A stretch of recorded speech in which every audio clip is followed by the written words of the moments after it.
Nous passons à l'aménagement durable et au cadre de vie. Je vais laisser la parole à Monsieur Boucher pour un certain nombre de délibérations. La première concerne la ZAC Étoile. Oui, monsieur le maire, donc depuis 15 ans maintenant, donc la ZAC qui est dénommée ZAC Étoile Sud-Ouest est en réalisation. Donc la délibération datait du 7 juillet 2005. Donc nous avions concédé à la SED de Haute-Savoie en qualité d'aménageur pour lui confier la réalisation de la ZAC Sud-Ouest. Je vous propose ce soir un avenant à la convention qui prolonge jusqu'au 31 décembre 2025, donc cette concession d'aménagement qui devait se terminer au 13 juillet 2020. Cette ZAC Sud-Ouest, évidemment, vous connaissez, enfin, vous savez où c'est le long de l'avenue Émile Zola. Donc, contient dans son dossier de réalisation avec une partie logement, une partie résidentielle qui a été entièrement construite de 13 200 mètres carrés, qui a été réalisée par la SEMCODA. Et donc une partie tertiaire qui est en cours de réalisation avec la possibilité de faire un dernier plot donc en R+5 plus attique, donc pour une surface de 4195 mètres carrés. Le sous-sol est déjà fait et le socle est déjà fait aussi, donc restera la construction de l'immeuble. Et nous avons souhaité, je vous en avais parlé pour les anciens lors des derniers rapports donc de Teractem. Alors juste vous dire que la SED de Haute-Savoie a changé de nom et s'appelle maintenant Teractem, évidemment, mais c'est la même société. Donc je vous avais parlé de la réalisation donc d'un espace pour adolescents, d'un espace de jeu pour adolescents, sans doute une partie skatepark, enfin c'est à déterminer, mais c'est quelque chose qui sera travaillé, donc qui n'était pas prévu au départ donc du dossier de réalisation, donc on rajoute, ce qui fait qu'il y a donc une partie budgétaire donc de 570 000 euros qui correspond donc à intégrer cette modification et cette prolongation, mais surtout à intégrer la dépense supplémentaire donc qui n'était pas prévue au départ sur la ZAC. Le rapport de cette ZAC vous est présenté chaque année, ce qu'on appelle le CRACL, donc qui vous est présenté et donc avec un fonctionnement tout à fait correct. Très bien. Est-ce qu'il y a des questions? Madame Meika. Oui. Alors, si je lis bien l'avenant qui est proposé, et si je comprends bien, déjà si je comprends bien, il nous reste donc 4195 mètres carrés à construire. On demande 5 ans supplémentaires pour construire un R+5, plus attique, excusez-moi. Alors qu'on a construit pendant 15 ans, je ne sais pas combien de mètres carrés, c'est-à-dire 13 200 mètres carrés auparavant. Et on demande un surplus de 570 000 euros pour construire 4195 mètres carrés parce qu'ils étaient en déficit. C'est bien. Est-ce que j'ai compris ce qui est marqué dans... C'est moi qui m'exprime mal, Madame Meika. Je lis le document que j'ai sous les yeux, que vous avez mis dans les annexes, je le lis et c'est exactement ce qui est dit.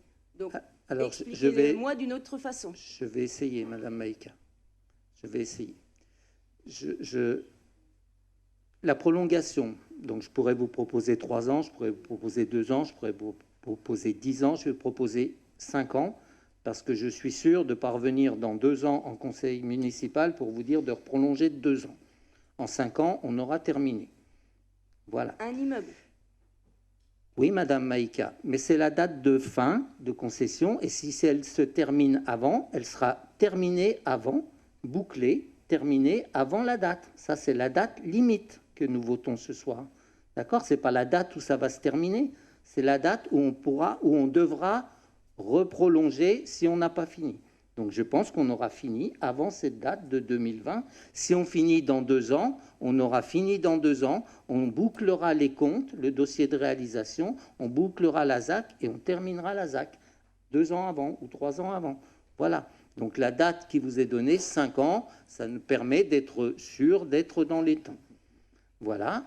La deuxième chose, les 570 000 euros là, Ce n'est pas pour l'immeuble spécifiquement, puisque l'immeuble, d'accord, il sera construit et il sera vendu. C'est pour la réalisation qui n'était pas prévue au départ dans le dossier de réalisation, cette aire de jeu pour adolescents dont je vous ai parlé. Voilà, qui ça n'était pas prévu au départ, donc dans le dossier de réalisation de la ZAC, et qui a un coût et qui ne sera pas revendu par Teractem. Voilà, donc il faut le financer. Et c'est un montant prévisionnel. Je ne sais pas exactement si ça sera cette somme-là, hein, je ne sais pas. Est-ce qu'on peut avoir un détail de ce qui est prévu sur la zone d'activité d'adolescents? Je sais, on n'est pas en commission, je sais. Mais bon, on n'a pas eu de commission, donc il faut bien répondre à quelque chose. Là, je vous l'ai déjà dit tout à l'heure, c'est un projet qui est en train de se travailler. Je ne peux pas vous dire ce soir exactement, ce n'est pas le projet que je vous présente ce soir.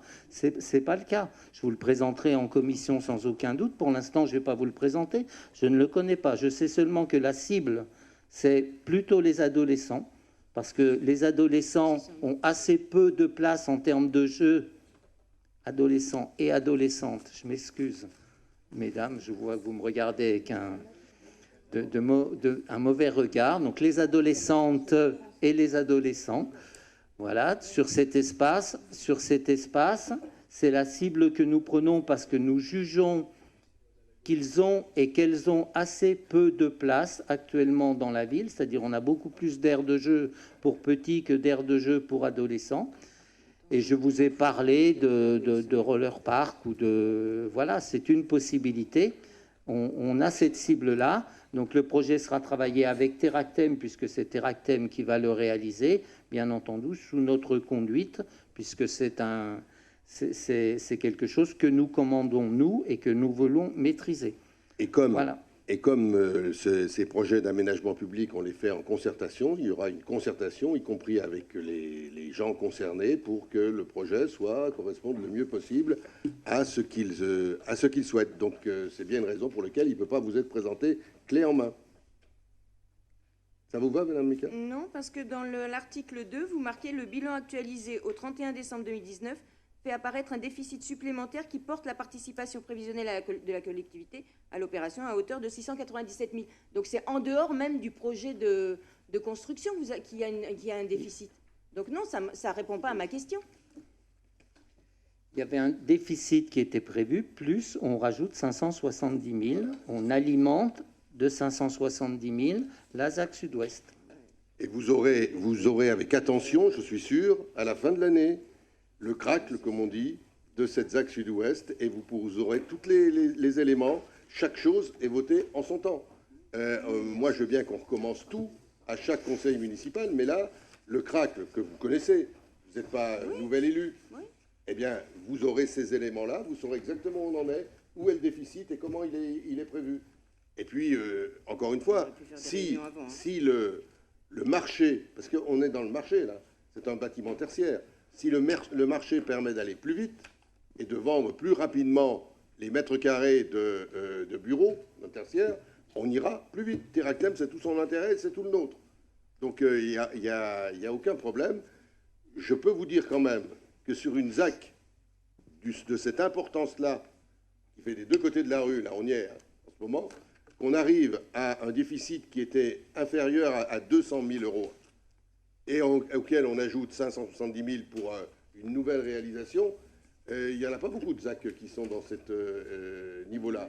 Et jusqu'à maintenant, notre responsable de ZAC, Teractem, a géré plutôt bien l'achat des différents, la construction et la vente des différents bâtiments. Donc voilà, c'est un travail que vous avez toutes les années. Toutes les années, vous avez le crack. Donc vous serez attentif. Je parle de ce qu'on rajoute là et du temps nécessaire. Ce qu'on rajoute, c'est là. On vient de vous le dire, Madame Meka. On parle pas du crack. Ce qu'on rajoute, c'est un projet nouveau qui s'appelle une aire de jeu qui n'était pas prévue. Donc on rajoute. Et on rajoute une dépense supplémentaire estimée que l'on va construire en concertation avec vous, avec ceux qui vont l'utiliser. Voilà. Et si on peut la faire le plus vite possible, on le fera le plus vite possible. Et le bâtiment, il va se faire aussi le plus vite possible. mais il se fera avec la capacité d'être vendu. Parce que sinon, si Teractem construit le bâtiment et qu'il n'est pas vendu, vous allez voir le déficit là, de la ZAC. Vous auriez raison à l'époque, Enfin, à ce moi, moment-là. Madame Maïka, c'est moi qui ne comprends pas votre question parce que c'est assez clair. Le bilan actualisé au 31 décembre 2019, donc qui incluait cette aire de jeu dont je vous ai parlé. Ben non, puisque c'est prévisionnel et que vous ne savez même pas ce que vous allez mettre dedans. Vous ne pouvez pas dire que ça l'incluait, vous n'avez même pas prévu le projet. Alors, je peux finir la phrase? Le bilan actualisé au 31 décembre 2019 fait apparaître un déficit supplémentaire qui porte la participation prévisionnelle, c'est exactement ce que vous avez dit, de la collectivité à l'opération à hauteur de 697 741. C'est-à-dire qu'on alimente, on envisage que ce coût sera celui-ci, on alimente la ZAC, on alimente Teractem, la ZAC, et on clôturera les comptes en faisant le bilan des dépenses, bilan des recettes et déficit, donc participation de la ville, qui correspondra au déficit. Voilà. Enfin, c'est d'une clarté limpide. Après, moi, je ne sais pas expliquer mieux. Monsieur Loiseau va peut-être... En fait, juste pour comprendre et pour résumer, donc, exactement, j'essaie de vous faire une synthèse. Aujourd'hui, vous nous demandez de voter de l'argent pour un projet et demain, vous nous demanderez de voter le projet. Voilà, en gros, c'est ça. On ne vous demande pas de voter de l'argent. Ah ben, si, On ne dépense pas, c'est un montant prévisionnel. On ne vous demande pas... Eh bien oui, bien sûr. Allez. Quand je parle, j'aime bien qu'on m'écoute. Ça s'appelle la police de l'Assemblée, elle est dans les mains du maire. Donc je vous remercie de vos questions, mais je voudrais bien aller au bout de mon explication, puisque vous avez posé une question. On n'est pas là pour mettre en avant, on ne dépense pas là 570 000 euros. On ne dépense pas 570 000 euros. Une ZAC, ça a un bilan. Il faut savoir ce que c'est qu'une ZAC. On peut faire des formations et travailler sur ce qu'est une ZAC. Il y en a beaucoup de ZAC. Et c'est compliqué. Moi, je suis prêt et je jette la pierre à personne parce que avant de comprendre ce que c'est qu'une ZAC, c'est complexe. Une ZAC, c'est un projet. C'est un projet qui, au départ, a une estimation d'investissement privé et d'un déficit public. Voilà, c'est le projet. Et puis, il se réalise petit à petit. Il peut être légèrement modifié, comme il l'est là. Et le bilan, il se fait à la fin. Il se fait à la fin. Et c'est à la fin que l'on déboursera ou pas une somme qui peut être, pour ce dossier-là, pour cet espace de jeu, qui peut être de 570 000 euros. Et à ce moment-là, vous verrez, on votera, vous ne le voterez pas. Vous aurez d'ailleurs la possibilité de voter ou de ne pas voter le projet lui-même. Parce qu'il va arriver. Mais dans le fonctionnement d'une ZAC, on est obligé d'avoir cette prévision de mise en place de la ZAC. On est obligé de savoir ce que l'on veut mettre dans la ZAC. Globalement, la ZAC de Chablais-Parc, c'est une ZAC. La ZAC qui est là, tout autour de la gare, qui s'appelle la ZAC Étoile, c'est une ZAC également qui, on a 170 000 mètres carrés de plancher à construire. On ne sait pas exactement le nombre d'étages à tel endroit ou tel autre. Petit à petit, ça se construit. On accorde on fait des concours pour avoir des architectes qui démarrent. Et la ZAC, elle se poursuit. Aujourd'hui, pour cette ZAC Étoile qui dépend de l'agglomération, on a un budget, un déficit qui est à 0. Alors qu'on le prévoit, un déficit à 5 millions, 5 ou 6 millions. On n'a pas encore dépensé un sou. C'est simplement le bilan qui sera fait au moment où il y aura les recettes et les dépenses. Donc on est dans cette démarche-là. On est dans une ZAC. Je ne vais pas aller plus loin parce que l'explication, elle peut être encore plus complexe. Mais Monsieur Loiseau, à la question que vous posez, je vais vous répondre oui. Je vous demande effectivement de voter ce soir une prévision de déficit prévisionnel pour la construction d'un immeuble que nous ne connaissons ni vous ni moi à quoi il va ressembler pour l'instant. On sait juste son gabarit et son nombre de mètres carrés. Et pour une aire de jeu, effectivement, où on a une cible parce qu'on sent la cible, mais on n'a pas encore le projet. Je vous réponds oui. Mais c'est pas qu'à vous que je le demande. C'est à tout le monde. C'est à l'Assemblée, là. À ceux qui parlent pas et qui subissent vos questions, là, en ce moment. Quelque part. C'est rien du tout. Ils peuvent parler aussi. Oh, monsieur Boucher. Voilà. Donc, je soumets à cette. Non, mais S'il vous plaît. Non, mais je soumets à cette Assemblée. Non, mais après, on sort un peu des questions directement de la délibération. La question de ce soir, c'est la prolongation de la concession, donc de la prolonger sur 5 ans. D'accord ?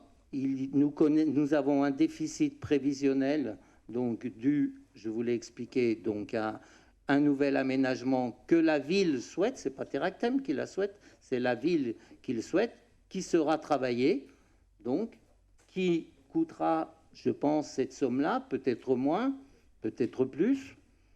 Voilà, et nous clôturerons les comptes à un moment, les dépenses, les recettes, et puis, donc, la ZAC sera terminée, je pense, avant les 5 ans. Voilà. Monsieur Abichère.